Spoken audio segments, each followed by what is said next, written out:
Conversations about mental health are constantly stigmatized, and there can be a lot of shame or judgment about men struggling with mental illness. Now, today's episode is about men's mental health and their wellness. Do not change the channel. Stay tuned.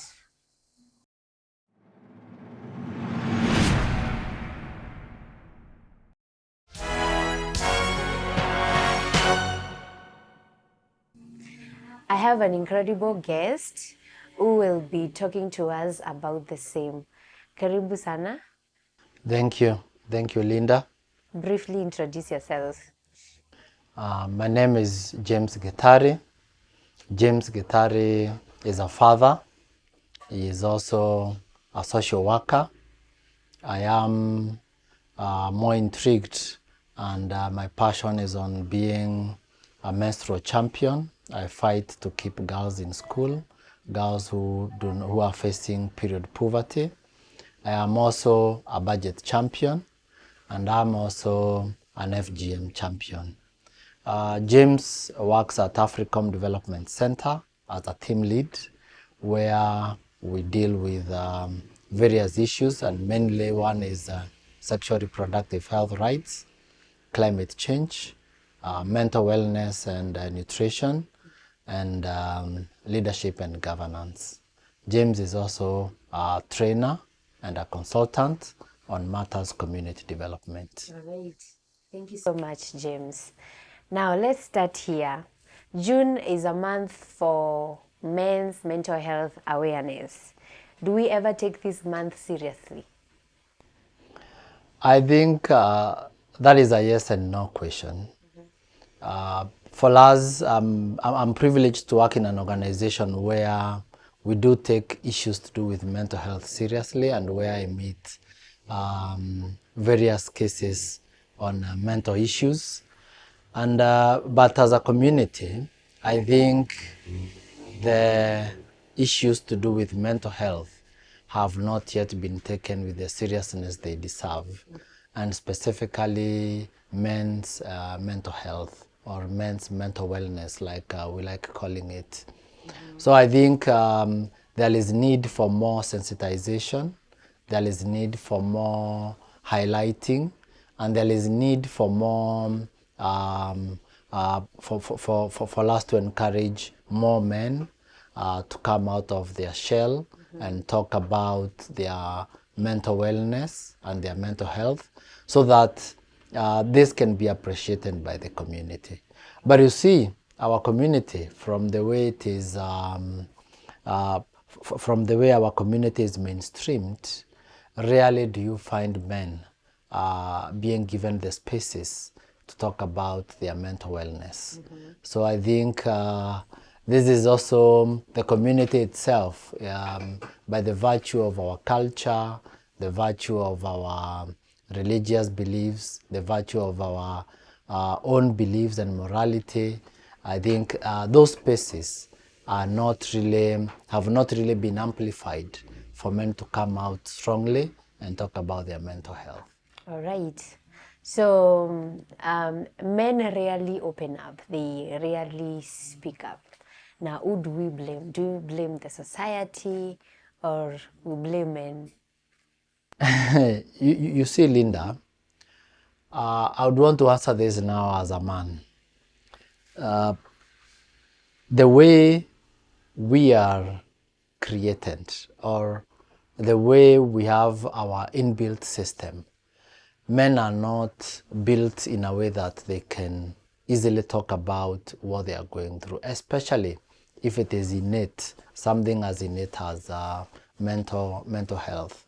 Or it's very rare for men to come up and talk about their stresses, talk about their challenges, talk about the issues that they find difficult to handle, unless they really, really trust you, and unless they are sure that they will get a solution by coming to you.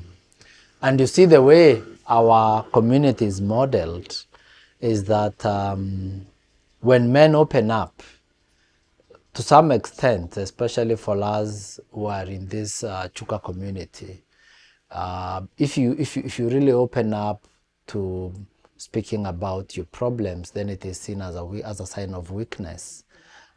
If you become vulnerable and you allow someone else to know the kind of challenges you're going through and how to some extent you're not able to cope with those challenges and you need help, then you find maybe the source that you could be trusting starts becoming judgmental. And because of the way men have been built up, then eventually if a man comes to you, Linda, today and he tells you, my family, we didn't have supper last night, my kid is going to school, I don't have school fees, I have made this kind of stupid financial mistake, this is the challenges I'm going through, and for you, instead of listening, you start telling him this is what you'd have done. You know, you start giving him all kind of things the way he should have done it. And eventually, this man gets to hear these stories from another source and another source and another source. When the next time he has a kind of a challenge or he is stressed up, he will not come to you. True. Because he has already been judged. You've already broken the trust that he had when he came to you. Yeah. And sometimes men are also not allowed to speak it up the way it is. They feel like if they speak up, then they will be viewed as weak, which in reality is not the truth. It should be the opposite, because someone who comes and speaks up, that's a very strong person, that's a courageous person. Yeah. And usually, they are not sure that they will get the help they deserve when they speak up. Mm-hmm. Yeah. Okay. You said something about trust. Now, how do we build this trust? I think that's a good question, coming at a time when trust in Kenya is at an all-time low, beginning with our elected leaders to the youth. The youth cannot trust the government and vice versa. You know, trust is something that is built, Linda. Trust takes time. Trust takes a lot of respect. Yeah. And men will always be very, very sensitive to their feelings, to what they are going through, how they are going through, and why they are going through. It is very, very possible to build this kind of trust, because if we have people understanding how and why it is important for us to listen, especially when someone comes to you, when a man comes to you and he tells you, this is the kind of challenge that I'm facing, this is the kind of stress that I'm going through. Sometimes it doesn't even need you answering. It only needs you to listen and support. Yeah. It only needs you not to go talking about the issues you've talked with that man to other people. Even if you may meet, maybe you are not his family member, and he tells you something that you really feel like you'd want to share with the family members. He came to you because he confided to you, because he trusted you. Yeah. That level of confidentiality, if it is not maintained, then automatically men will tend to shut up. And I have this example, Linda.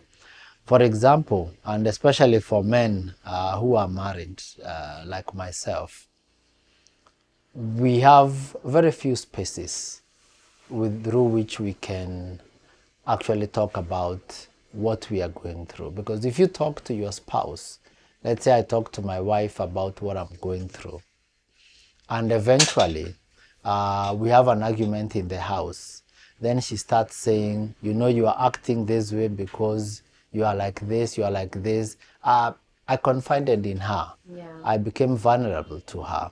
And now in our arguments, she starts using my vulnerability to exploit the weaknesses of the moment or the argument of the moment so that she can take advantage of that, that automatically will shut a man up. And eventually, I think most of the men who are married or who are even who seem to be in very good relationships, they are suffering silently without anyone to tell what they are going through. Because if the person that you're living with in the same house cannot be trusted or is using your personal information against you to gain advantage, then you cannot even trust the person who is out there. All right, on the same, someone once told me something.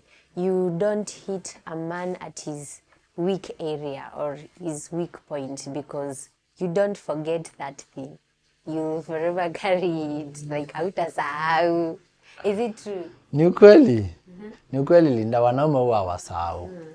Na nimekupatia good example ya vile wanaume wale ambao wako kwa ndoa wanakuwa wanapitia madhara kubwa sana ya kiakili na hata ya kihisia. What I'm simply saying is that if, Linda, you are my wife today and I've opened up to you about a certain weakness, I've come to you and I've expressed myself that, you know what, for me, I am addicted to this and this is really giving me problems. Kindly help me. And you are my wife, for example. And then it comes that hapo jikoni tumekuja tukakorofishana, uliniambia nikuja na nyama, sikukuja na nyama, nikakuja na kitu ingine. Ukaanza na hapo pia ninanuka one for the road. Ukaanza kuona ni kama nimekuwa ninapitia vitongoji duni nikifanya mambo. And then in our heat of argument, Linda, you start telling me how using my weaknesses for you to win the argument, or for you to clearly stress the point of how maybe weak I am and how much how I'm not a good man to you. That is one point I will never forget. And the weakness is this, Linda. You know, our wives are wired not in a bad way. It is in their way to always want to scheme and to always want to get back or hit back. Unfortunately, they hit back so hard that for this man who trusted you when he confided in you, he will never be able to regain again. And so when he has, maybe because the challenge that he has is still continuing, you find that he is not able now to come back to you and tell you. He cannot trust anyone else. So he starts dealing with his own problems or his own challenges and stresses the best way he knows how. And eventually, he will crack up. Eventually, he will give in. He will not be able to take it all. So eventually, he will either get a rope, hang himself, or either he gets deeper into the addictions, or either he gets into drugs and substances abuse, or even worse, he walks out of that family. What? Are we that bad as women? Wewe wanawake tuokoke kwa hiyo part. We will take a short break and be back for more.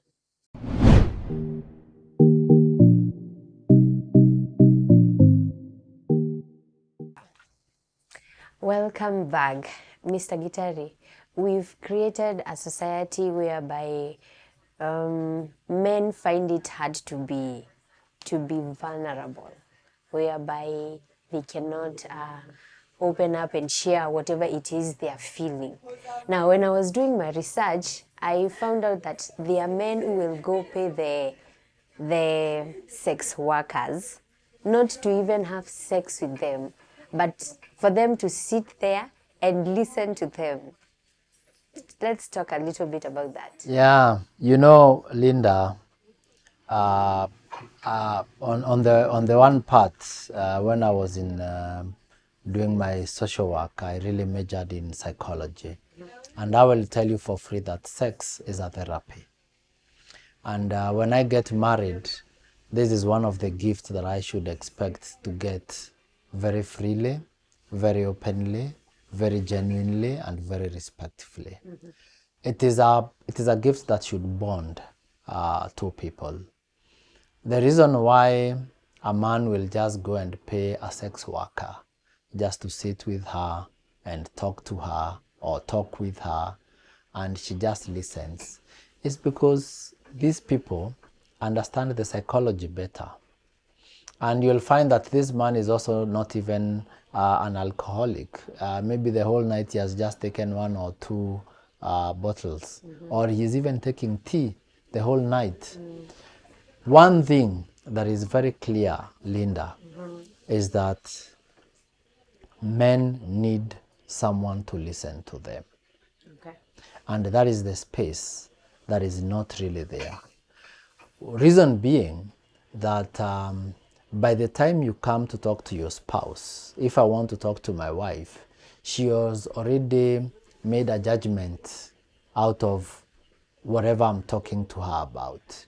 If I want to go and talk maybe to my sister or even to my girlfriend, she has already compounded a judgment about me. And therefore she pokes holes in what I tell her. Now, beyond that, Linda, you find that there should also be other spaces. Why is it that men are not going to churches and possibly talk to the men in color or even to the women in color? Can we trust the churches? The same way the men are trusting maybe the sex workers? Can we trust maybe the family? No, not just the spouse, but even the brothers and the uncles or the family unit per se.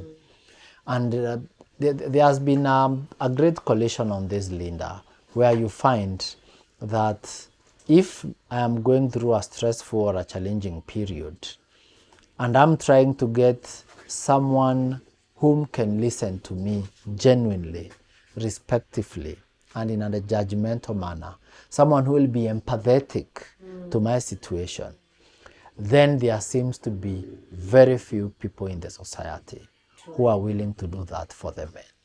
And you know, for the men, unlike the women you can go to the chamas and talk about it, cry about it, give hugs, take tea or have coffee, shout aloud, and then it goes off. And even if you hear it from other people, I don't know, I think maybe women are more able to cope with gossips. Men are not able to do that. For us, if I come and confide in you, Linda, as a man, I need you to keep that confidentially, just the same way I came to you. And that's why before I open up to you, I will have scrutinized you for quite some time and seen that I have gained some trust in you. Now, our society needs to realize that we then need to unlearn how we have been handling men and relearn how to handle men. Because the kind of men we are bringing up today, if we are not careful, then it's going to be a disaster when it comes to building the fundamentals of our families. And you know, the family is the threshold, or the family, I would say, is the main wiring to a community, to a society, and even to a country, or even to the world. It all starts with the family. Now, if we don't give men these spaces, and we don't allow men to speak out, and we don't allow men to be vulnerable, and especially we listen to men genuinely, and we listen especially to what they say, not what we want, not listening so that we can reply, but listening so that we can understand them, then this trend is even going to be disastrous. And unfortunately, that's why you see many of the men have turned away from their families or their spouses, and they have now started having other support systems, which may not be the best, but they are working anyway. Like the example you've just given of just sitting, paying a commercial sex worker not to have sex, but just to have a conversation. going to their phone, turning to their phone and talking to strangers on their phone through TikTok or through X or through whichever space. They are looking for these spaces because the physical spaces cannot be trusted, and the physical spaces are not serving them right. Yeah. Okay. So we are trying to change this narrative. Mi nilizaliwa nikagrow nikapata hiyo narrative like men are not supposed to cry, men are not supposed to show their weaknesses, they're supposed to man up. But the truth of the matter is sometimes it is too much, and this is something we are trying to change. So where should we start? I would say what we are doing now is exactly how we should be doing going forward. Having more of these conversations, having more of persons like me who come in and say, it is okay not to be okay. And I'll tell you, Linda, I am a traditional man. I went through all those that you're talking about, and yes, we were told a man should not cry. When you have problems, don't go to your mother. When you're going through this, don't go telling people your challenges and whatever. But you see, that has been passed by time. Now I want to see my son growing up. I would have no problem if I saw him hugging his mother, because sometimes you need that hug just to reassure you it's gonna be okay. Even at my age and stage, there are times when the only consolation would be from my mom, because your mother is the person who can love you in no other way a human being can love you.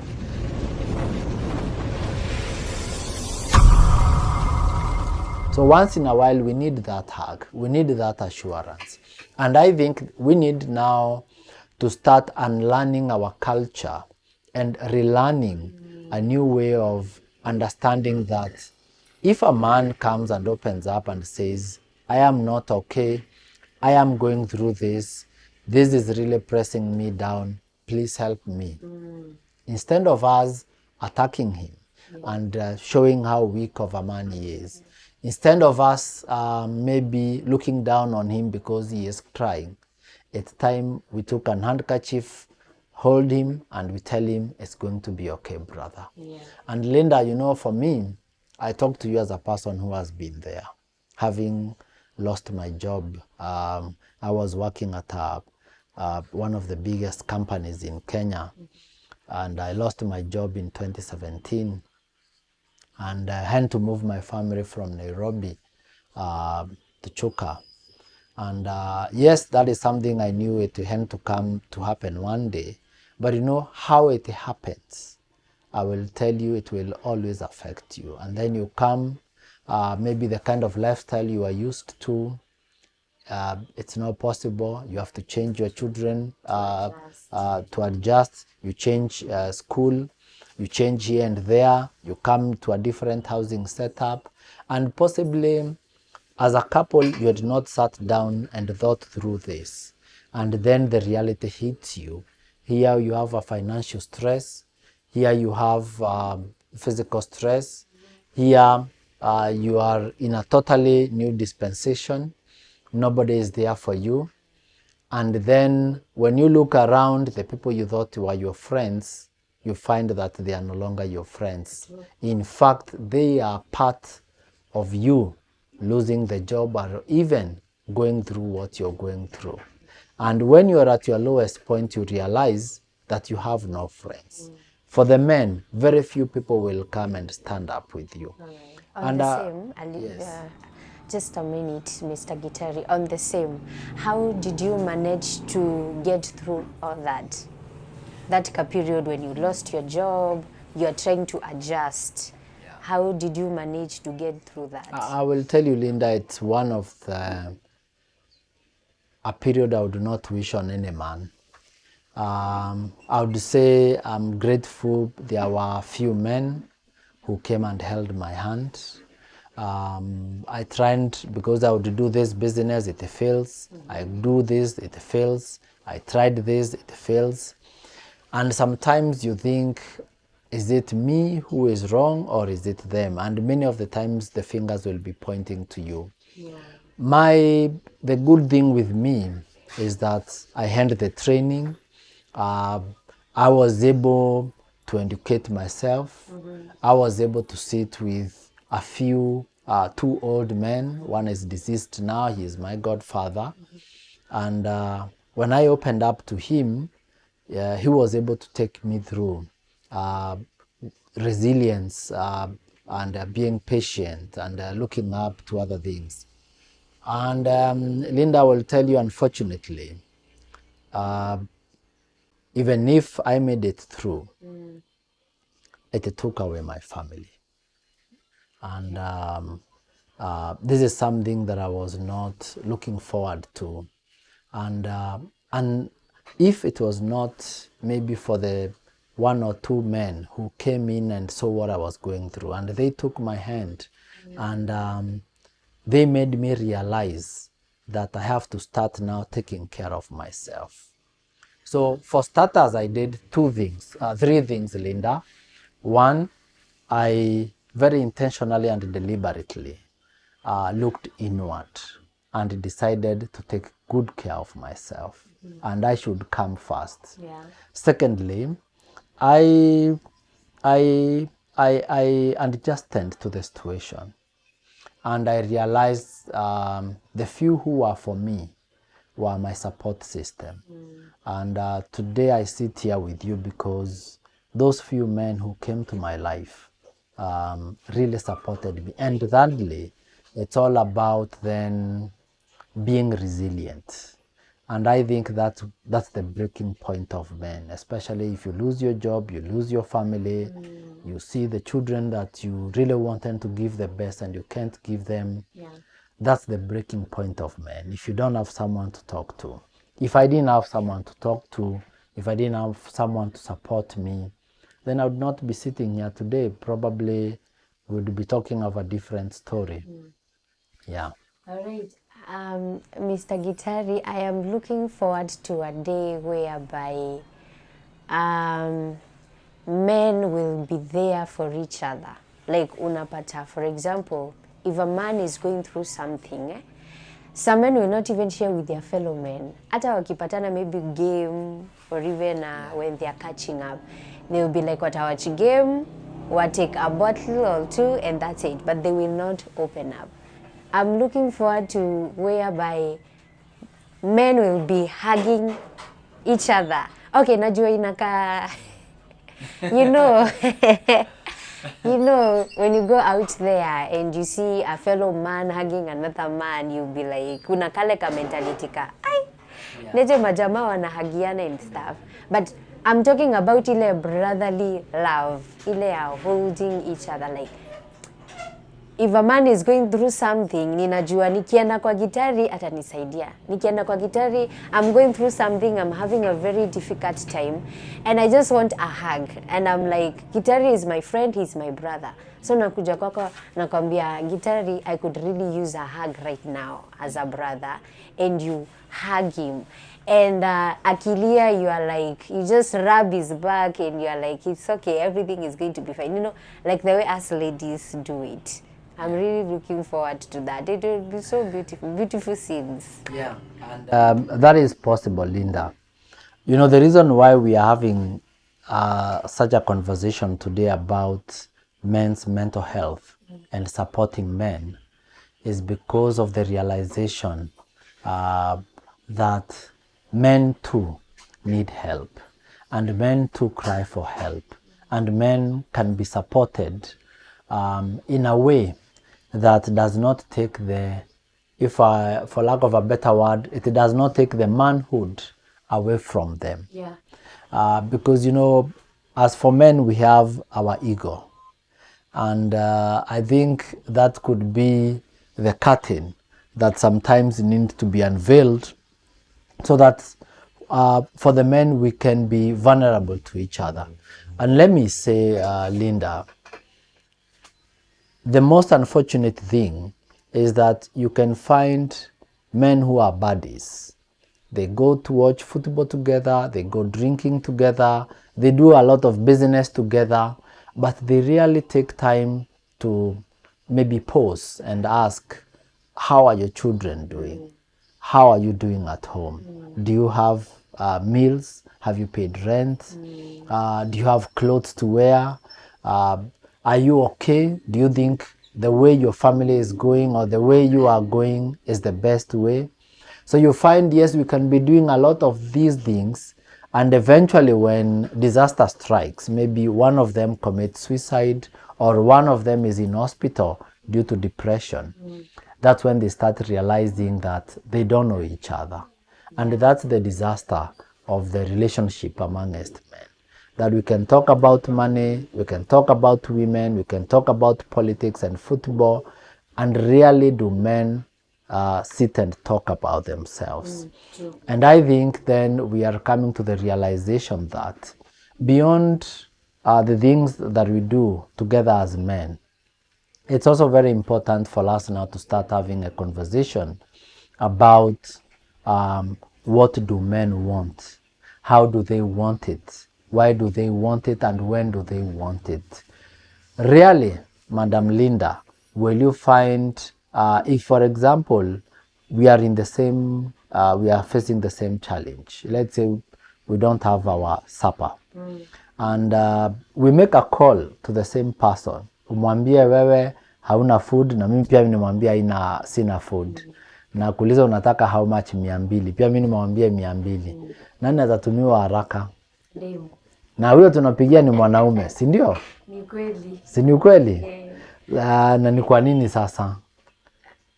I don't know. And I think now that's what we need to start changing, so that this kind of masculinity that we have engulfed men with, we unveil it.